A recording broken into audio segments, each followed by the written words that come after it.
Olá, internauta, ouvinte da Módulo FM, estamos começando mais um Módulo Saúde, hoje com uma convidada especial, estamos com a Pamela Dias, psicóloga, vamos falar sobre o Janeiro Branco. Mas Pamela, seja bem-vinda aqui à Módulo FM, obrigado pela Muito presença. obrigada, boa tarde a todos.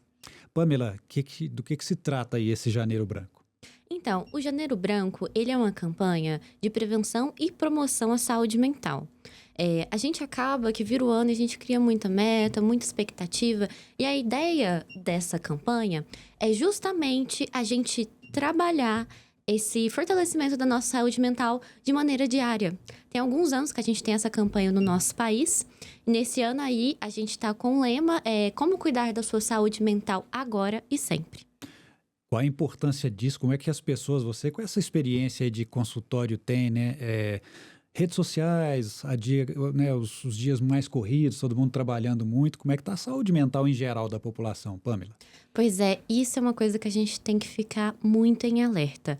Como acaba que a nossa rotina, às vezes é muito puxada, tem gente que trabalha o dia todo, ou trabalha e estuda, e a gente vai deixando de lado práticas que são positivas para a nossa saúde mental. Saúde mental não é só a gente estar indo no psicólogo fazer terapia semanal. Saúde mental também são todas essas outras coisas que causam bem-estar na gente.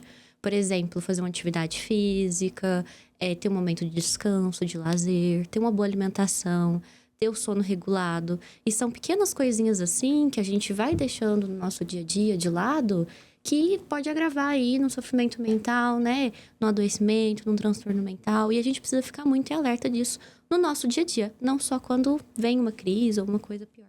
Você já falou um pouco aí sobre como a pessoa deve lidar, né, nessa questão de saúde e outras estratégias no dia a dia, mais voltados para a saúde mental, o que a pessoa deve adotar, fazer e até quando procurar um psicólogo, uma ajuda profissional. No nosso dia a dia, é importante a gente tentar determinar quais são os horários para a gente fazer cada coisa. É o que a gente chama muito de rotina, né? Ter uma rotina é muito importante, mas ter uma rotina também que te dê satisfação. Então, assim, coisas que vão te trazer bem-estar. Por exemplo, se alimentar bem, ter um tempo ali para você comer sentado, olhando para a comida, ter um tempo para você ter uma atividade de lazer, ter um tempo para você fazer uma atividade física, que são todas outras coisas que são complementares e elas são de extrema valia. E agora, quando que a gente procura um psicólogo, né? A gente pensa muito só em sofrimento mental quando a gente vai falar em saúde mental.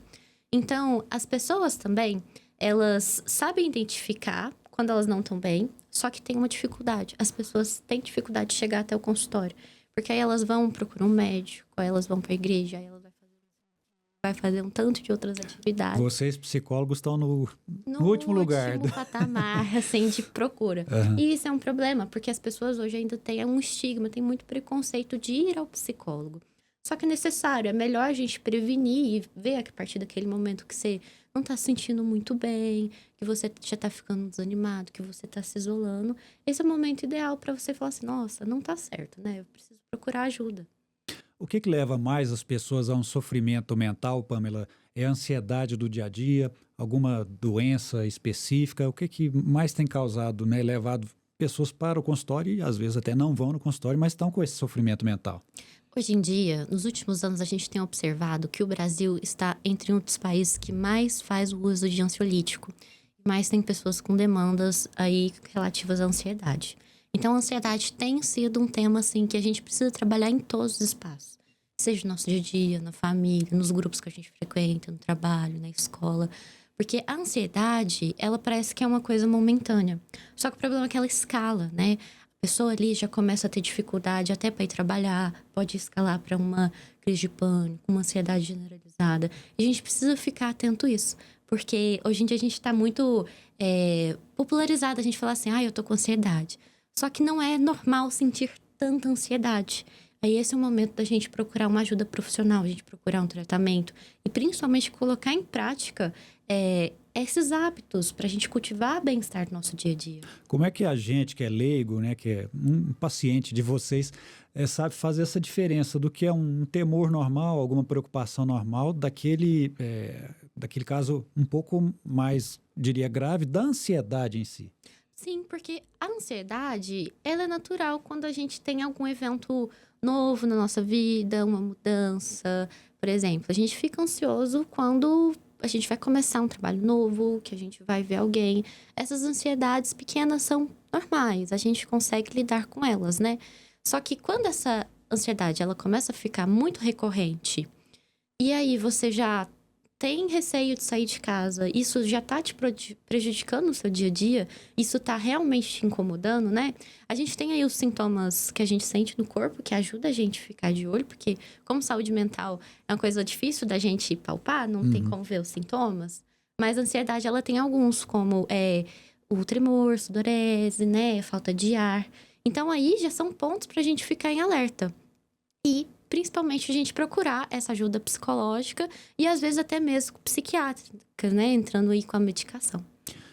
Quando o paciente chega lá, vai conversar com vocês, especialistas, né, psicólogos, qual que é o tratamento técnicas vocês utilizam para melhorar essa questão do sofrimento mental das pessoas, Pamela? Então, são diversas. Eu trabalho com a abordagem da psicanálise.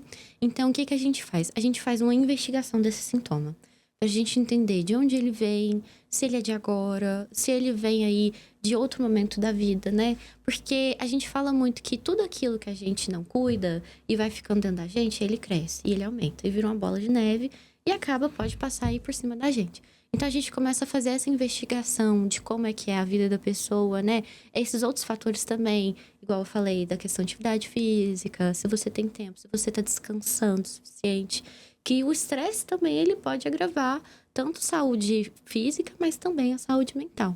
Então, são essas pequenas coisinhas que a gente vai observando e a gente vai trabalhando com o paciente até a gente conseguir entender o motivo e conseguir trabalhar com ele uma mudança juntos. O que traz mais a pessoa? É o problema no trabalho? É em casa? Uma soma de fatores? As duas coisas. Mas hoje, assim, tanto a gente vai vendo, assim, nas mídias, mas também no meu consultório, eu tenho trabalhado muito com adoecimento do trabalho, que é o que a gente está aí chamando hoje de burnout, antigamente estafa. Esses adoecimentos que as pessoas vão ficando sobrecarregadas demais. E não só que talvez o trabalho seja tão pesado, mas que a pessoa tá ali dentro e se colocando para fazer tantas coisas que ela acaba esquecendo da gente, de si mesma, né?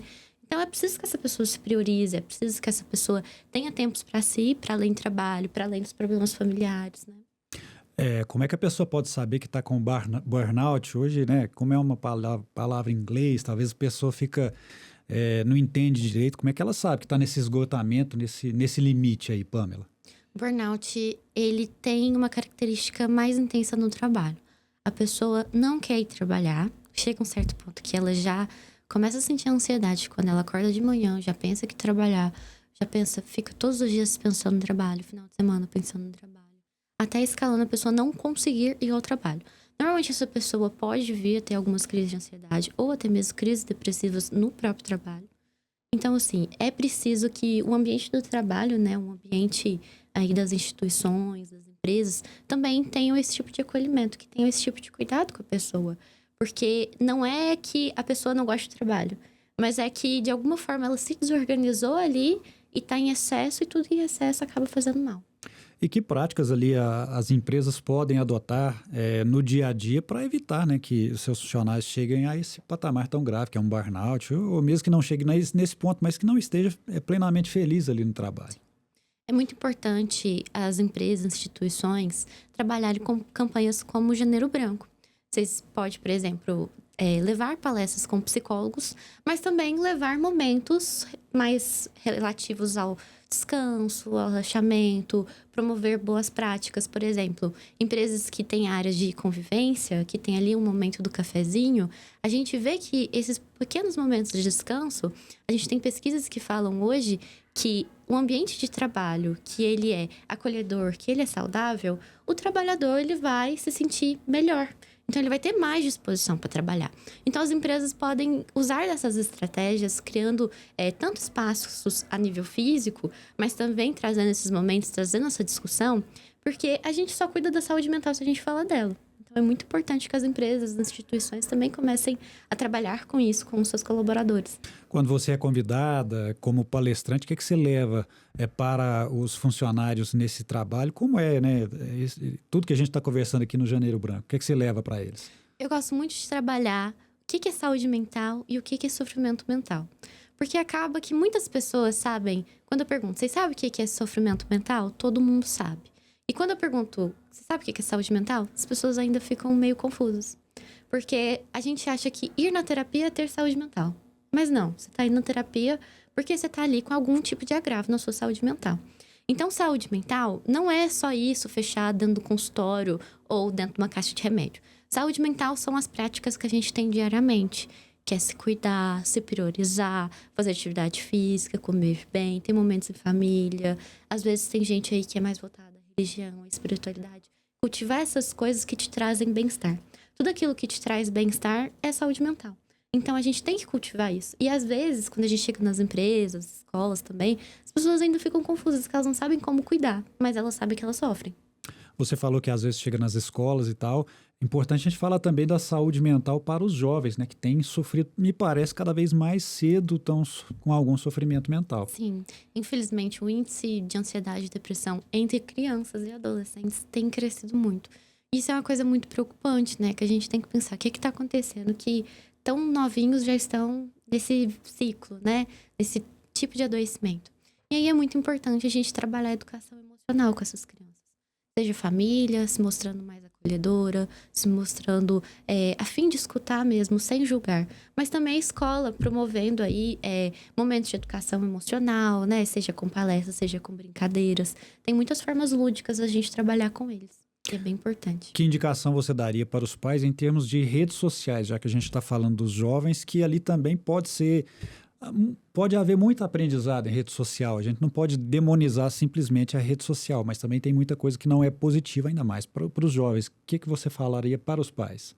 Então, as redes sociais, ela pode ser nossa aliada. Só que, ao mesmo tempo, ela também pode aí, ser causadora de sofrimento mental. Principalmente entre adolescentes, né? Que tá ali no momento de formação da personalidade, identificação. Então, é muito perigoso que essa criança e esse adolescente, eles façam uso sem nenhum tipo de acompanhamento dos pais. Porque a internet tem tudo, né? Ela tem coisas boas, mas ela também tem coisas ruins.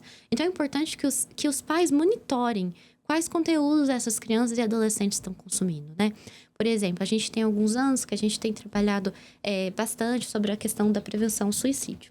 Infelizmente, é um tipo de conteúdo que a gente acha muito fácil na internet. E para as meninas também, por exemplo, as coisas relativas a transtorno de imagem, transtorno alimentar. Porque acaba que a imagem tem muita coisa ali que não é real. Então, as crianças e adolescentes veem aquilo e acham que aquilo ali é um exemplo a ser seguido, aquilo ali é possível de ser, mas não é. Então, é importante que os pais tenham conversas mais frequentes, que façam monitoramento de maneira mais frequente dos celulares dos seus filhos, para que a gente evite aí algum tipo de adoecimento.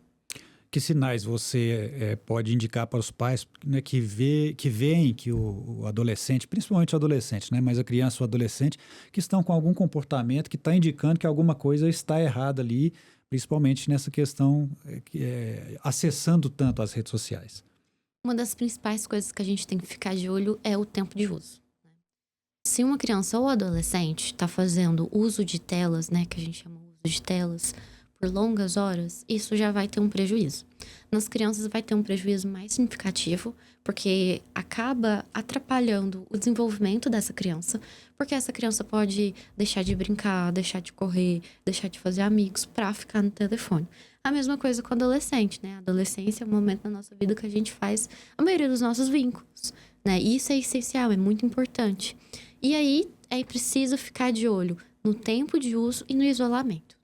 No isolamento, a gente já observa ali que já tem algo de errado. Se essa criança ou adolescente está ficando só isolado, só no quarto, usando o telefone por longas horas, é importante você ter uma conversa com seu filho, ver se ele tá bem, se ele precisa de alguma coisa, se ele precisa de ajuda, o que tá acontecendo, que tipo de conteúdo ele tá consumindo. E Pamela, como é que os pais podem trazer de volta o diálogo, né? A criança ou o adolescente sentar, participar de um jantar, de um almoço, sair um pouco das redes sociais. Eu sei que proibir talvez seja muito radical e difícil, quase impossível hoje em dia, até porque os pais também, nós também estamos o tempo inteiro no celular, nas redes sociais, mas como conseguir traçar um caminho aí para que fique bem para todo mundo?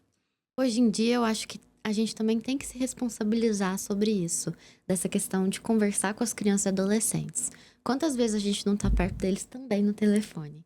Então é importante a gente também dar esse exemplo, né?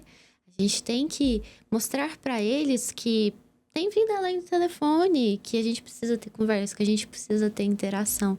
E isso é essencial, principalmente para vocês ter esse vínculo mais unido, entender o que está acontecendo, fazer um ambiente que seja mais acolhedor para o seu filho. Então é muito importante que os pais também tenham isso em mente, que coloquem, por exemplo, ao menos uma vez por semana, deles terem um momento juntos, sem o telefone. Porque acaba que criança e adolescente a gente precisa mostrar para eles o que eles podem fazer para eles seguirem. Você falou como uma dica muito importante lá no comecinho, fazer atividade física, né? Para saúde mental mesmo.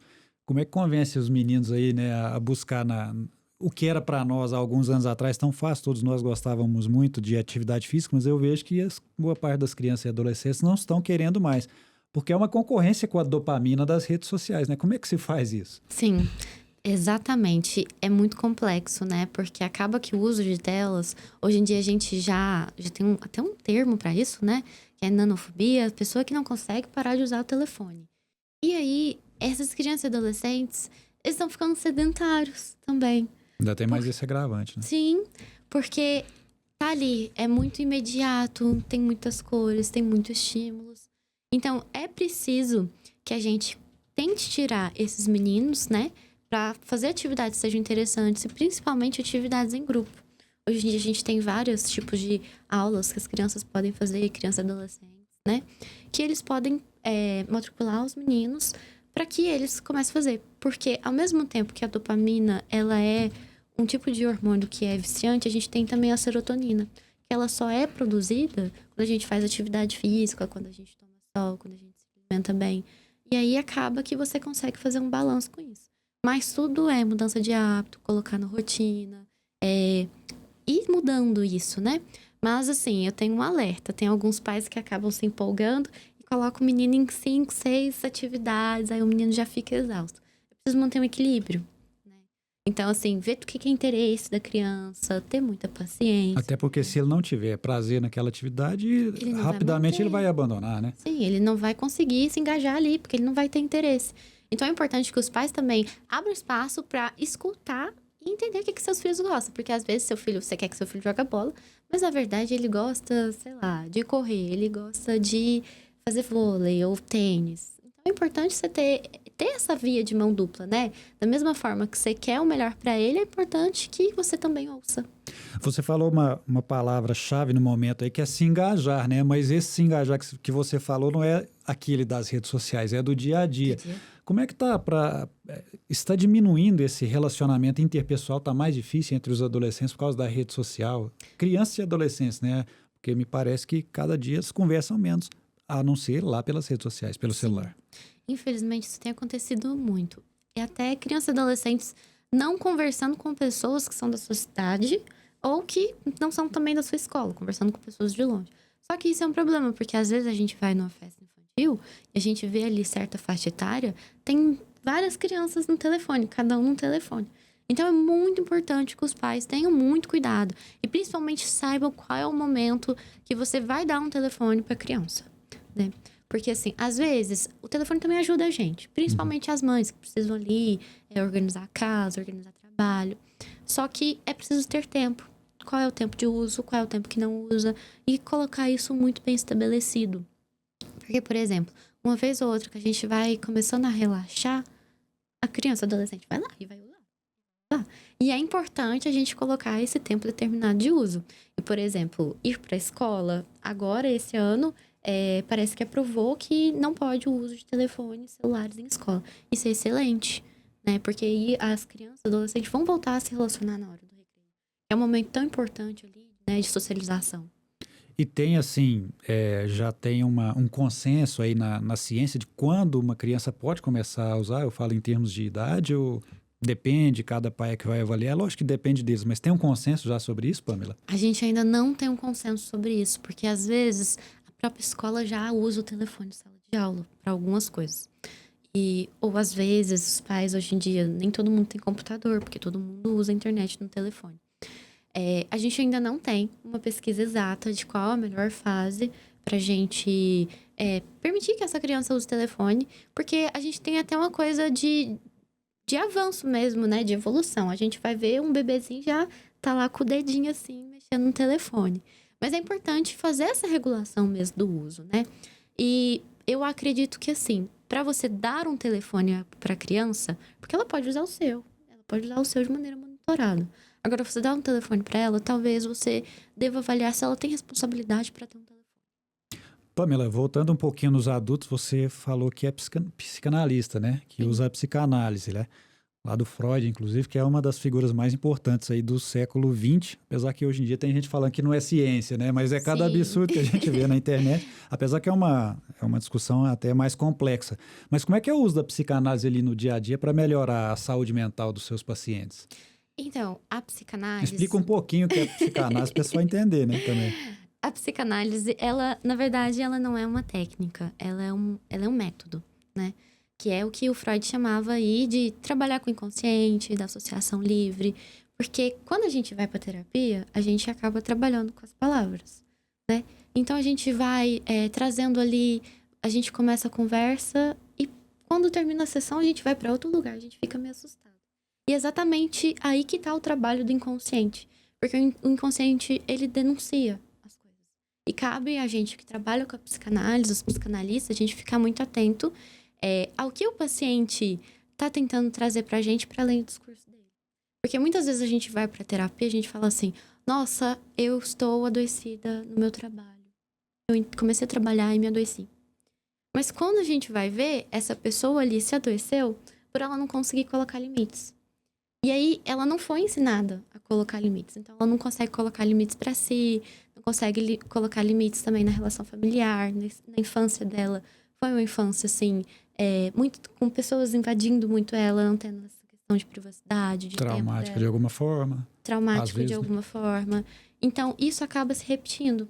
E aí, a gente tem que ficar muito atento como que é a história desse sujeito pra gente trabalhando com esses pequenos pontinhos que a gente vai reorganizando a história. Eu gosto muito de trabalhar com essa ideia com os meus pacientes, né? Como aqui na nossa cidade a gente não tem tantos profissionais que trabalham com a psicanálise, é como se a gente fosse reorganizar a história do paciente em um livro. Então, a gente vai colocar os pontos, colocar as vírgulas, organizar os capítulos, organizar os parágrafos. E qual momento é o momento de quê? Cada coisa em seu lugar. Então, a gente tenta trabalhar assim. E boa parte do que está lá no inconsciente, a pessoa não se lembra, não sabe e vai revelando a partir das sessões? Sim, a pessoa ela vai se recordando de alguma forma, né? Porque como algo ruim acontece com a gente, né? Principalmente situações traumáticas, a gente esquece como uma forma da gente se defender daquilo, da gente se proteger. E aí, infelizmente, isso retorna de alguma forma, né? Seja aí não conseguindo trabalhar, seja também, por exemplo, a gente trabalha muito a questão de compulsão alimentar, anorexia, transtornos alimentares. Muitas vezes tem uma outra coisa por trás, que não só aquilo. Lógico que a gente trata essa primeira demanda que o paciente traz, porque nem ele está entendendo muito bem. Então, a gente faz esse trabalho com ele de entender o que é esse adoecimento que ele está vindo, né? O que é essa demanda inicial, para a gente descobrir depois o que tem por trás. E muitos chegam com medo de puxar esse novelo lá de coisa que não conhece e depois, no decorrer das sessões, vem aquele alívio, né? Graças a Deus que deu certo. Muitas pessoas também têm medo de continuar, porque como é uma coisa que dói muito na gente, a gente não quer ter contato com aquilo que dói. Então, algumas pessoas acabam que param um processo, depois retorna. Porque é para ser uma dor reparadora também, né? Isso, é uma dor que a gente tem que elaborar, é o que a gente fala, a gente não pode manter a ferida aberta, a gente não pode ficar tampando a ferida. Chega um momento que a gente tem que cuidar dela, e cuidar dela vai doer. Mas é uma dor que é necessária da gente passar pra gente conseguir colocar um fim naquilo. Ok, Pamela, mais alguma coisa você gostaria de acrescentar do que a gente abordou ou não abordamos aqui, principalmente em relação ao Janeiro Branco? Bom, eu quero deixar para as pessoas uma mensagem que é: priorizem-se. É preciso que a gente se coloque em primeiro lugar. Isso não é egoísmo, a gente precisa se cuidar, porque o nosso corpo é nossa casa E a gente só tem essa vida, então é importante a gente se cuidar. Não só em setembro, né, que a gente fala tanto, setembro amarelo, mas agora com janeiro branco, trabalhando todos os meses do ano. É importante trabalhar a saúde mental igual a gente cuida da saúde física. Ok, Pamela, muito obrigado pela sua presença e participação com a gente aqui, né? Volte sempre. E onde te encontrar isso? As redes sociais, pessoal que quer, né, conversar, se tornar seu paciente, enfim. Vocês podem me encontrar no meu Instagram, lá da minha clínica, que é entrelaço.psi, ou também no meu Instagram profissional, que é dias.pan. Muito bem, conversei aqui com a Pamela Dias, que é psicóloga, foi a nossa convidada de hoje. Fique ligado aí nas redes sociais e no radinho aí na Módulo FM, a gente tem sempre esse bate-papo interessante aqui e a gente volta na próxima quinta-feira, tem mais um Módulo Saúde. Grande abraço. Viva melhor com o Módulo Saúde. Dicas e orientações para você viver bem. Módulo Saúde, no Jornal da Módulo. Oferecimento. Mais Med Odonto. Sua saúde não pode esperar.